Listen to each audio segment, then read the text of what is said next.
तो hello students, कैसे हैं आप लोग। लास्ट टाइम हमने आपको 10th केमिस्ट्री में एसिड बेस्ड सॉल्ट के अंदर इंट्रोडक्शन ऑफ एसिड पढ़ा दिया है। उसी के साथ कुछ केमिकल प्रॉपर्टीज ऑफ एसिड भी हमने आपको बता दी थी। ठीक है, इसी के साथ आज आपके बीच एक न्यू टॉपिक लेके आए हैं जिसका नाम है आपका बेस। तो आज की वीडियो में पढ़ेंगे हम व्हाट इज द बेस। ठीक है, व्हाट इज द बेस यानी कि आप पढ़ना है हमें क्या, बेस। ठीक है, बेबी को बेस पसंद है। अरे ये वाला बेस नहीं भैया, दूसरे वाला बेस है ये। ठीक है, चलिए देखते हैं।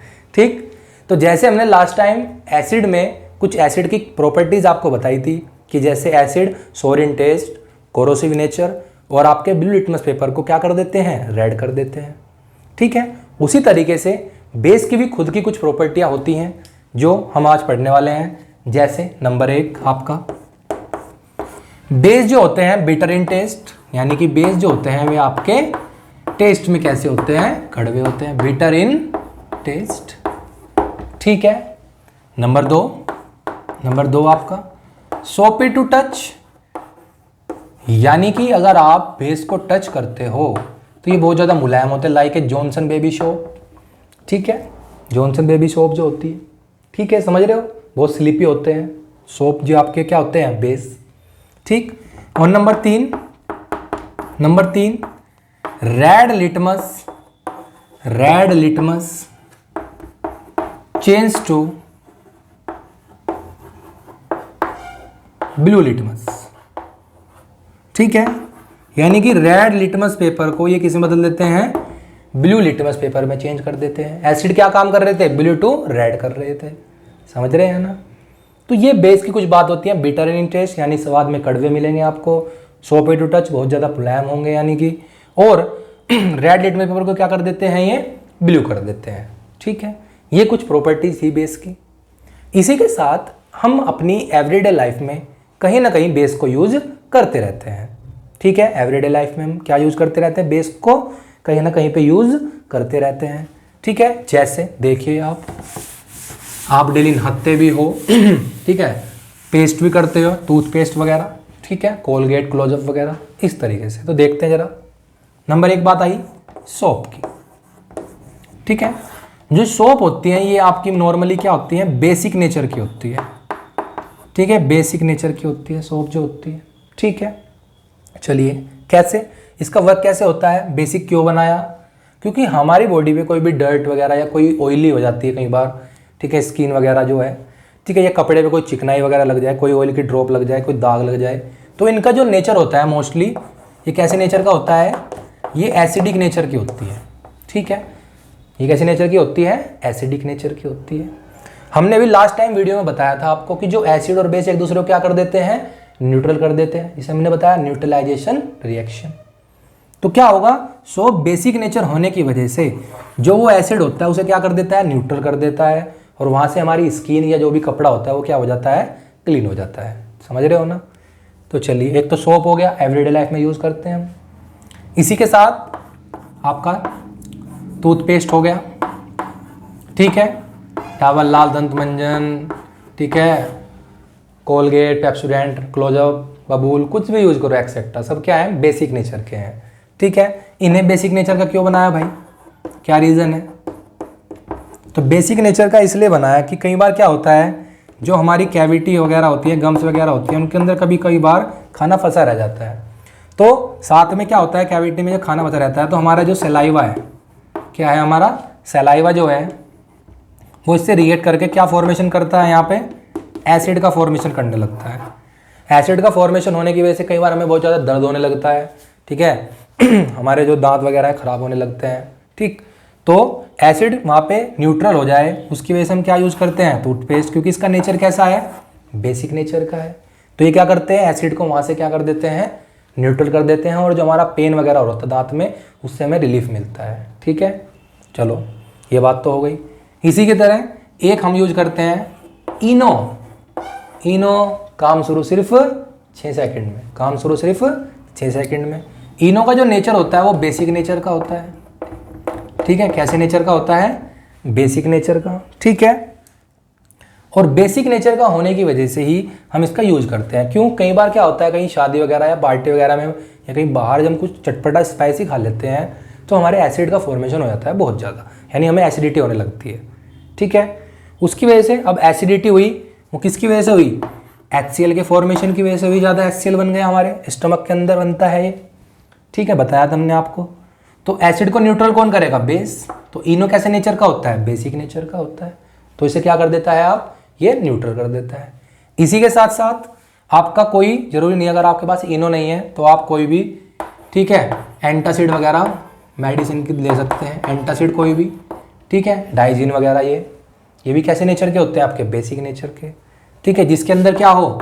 आपका मिल्क ऑफ मैग्नीशिया हो, जिसके अंदर आपका क्या हो? Milk of magnesia. Milk of magnesia, magnesium hydroxide, magnesium hydroxide हो। ये भी कैसा होता है? आपका बेसिक नेचर का होता है। अगर इनमें से आपके पास कुछ भी नहीं है, मान लो रात में आपको एसिडिटी की प्रॉब्लम होने लगी, तो आप क्या करना, जो खाने का सोडा बोलते हैं जिसे हम बेकिंग सोडा, NaHCO3, खाने का सोडा जो है हल्का सा लें और पानी के साथ उसे ले लें, क्योंकि इसका नेचर भी कैसा होता है? बेसिक। ये भी क्या काम करता है? एसिड को न्यूट्रल कर देता है।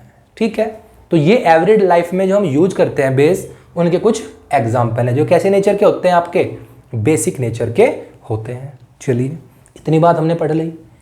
इसी तरीके सर आपने लास्ट टाइम हमको आरएनएस बताई थी थ्योरी, किसके लिए? एसिड्स के लिए। क्या सर बेस के लिए आरएनएस कॉन्सेप्ट नहीं है? बिल्कुल है। किसके लिए है? बेस के लिए भी है। चलिए वो देखते हैं क्या होता है। ये तो हमने बेस की नॉर्मल प्रॉपर्टी पढ़ी। अब अकॉर्डिंग टू आरएनएस क्या होते हैं बेस, ये भी तो पढ़ना है। चलिए ये भी पढ़ते हैं भैया, कोई बात नहीं। अकॉर्डिंग टू आरएनएस चलिए देखते हैं। तो according to Arrhenius, according to Arrhenius what is the base? According to Arrhenius, तो according to Arrhenius, those substance which gives OH minus ion in aqueous medium is called base। ठीक, मतलब वे chemical substance जो basic medium में OH minus ion देते हैं, OH minus ion देते हैं, उन्हें हम क्या बोल देते हैं? बेस बोल देते हैं। क्या बोल देते हैं? बेस। OH मतलब आपका हाइड्रोक्सिल आयन, आपका हाइड्रोक्सिल आयन हो सकता है, या आपका हाइड्रोक्साइड, ठीक है, हाइड्रोक्सिल आयन या आपका हाइड्रोक्साइड आयन। ठीक है, तो ये आपके क्या होंगे? बेस होंगे, जो भी क्या देते हो एक्वस मीडियम में? आपका OH minus ion.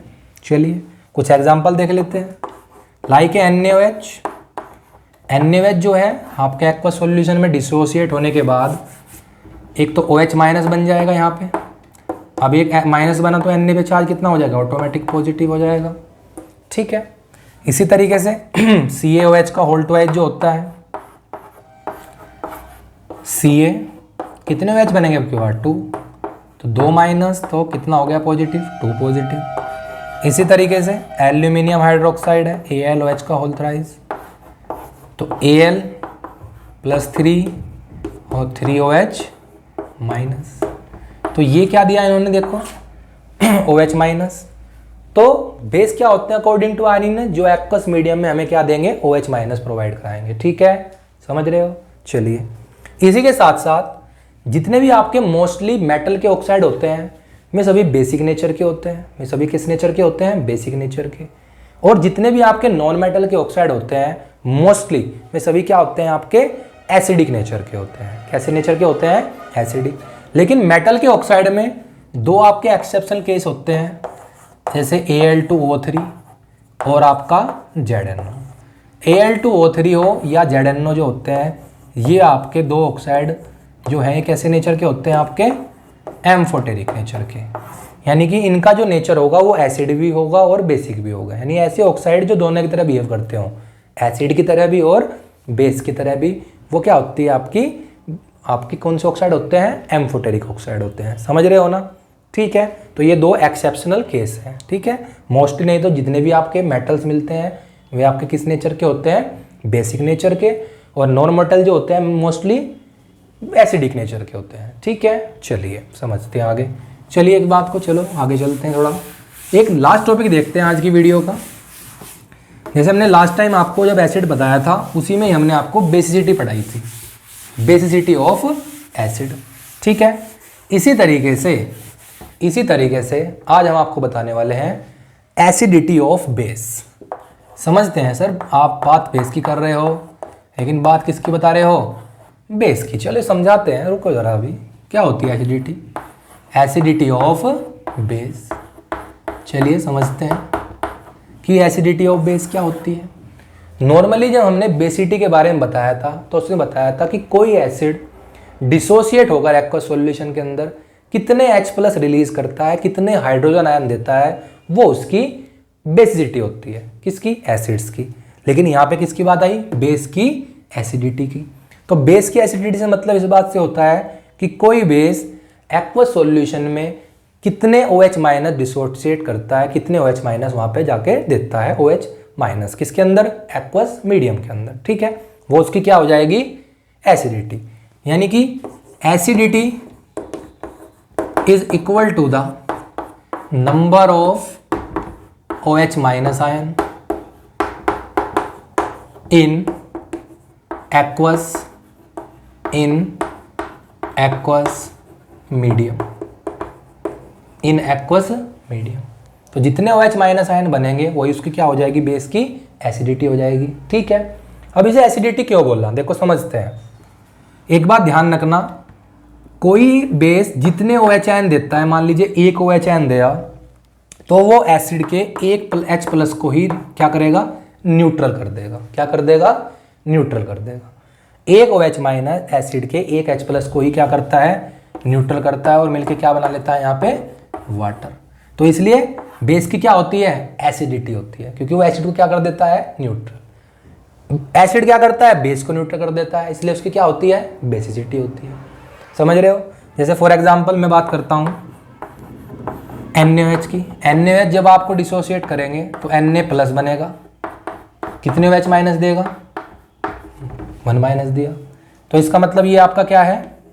Mono acidic है, यानी इसकी एसिडिटी कितनी है? 1 है, तो मोनो एसिडिक हो गया। यानी इसका एक OH- एक H+ को ही क्या कर सकता है? न्यूट्रल कर सकता है। इसी तरह CaOH का होल ट्वाइस देखते हैं। CaOH का होल ट्वाइस में क्या होगा? Ca2OH- plus K2। कितने OH- दिए? 2, तो डाई एसिडिक हो गया, या बाई एसिडिक लिख सकते हैं आप। अब इसकी एसिडिटी कितनी हो गई? 2। क्यों? क्योंकि ये यहाँ पे ये क्या होगा? ये बेस कितने OH दिए इसने? 2, तो ये 2 OH- 2 H+ को न्यूट्रल करके 2 H2 मॉलिक्यूल बनाएगा। समझ रहे हो? ठीक है, तो ये होती है बेस की एसिडिटी। कोई 3 OH- देगा तो ट्राई एसिडिक हो जाएगा। तो ये इसकी बेस की क्या होती है? एसिडिटी। ठीक है स्टूडेंट्स, तो अगर आपको आज की वीडियो अच्छी लगे तो प्लीज़ चैनल को सब्सक्राइब जरूर करें और वीडियो को लाइक कर दें और शेयर जरूर कर दें। ठीक है, नेक्स्ट वीडियो में आपके बीच जल्दी लाएंगे केमिकल प्रॉपर्टीज ऑफ बेस। ठीक है, धन्यवाद।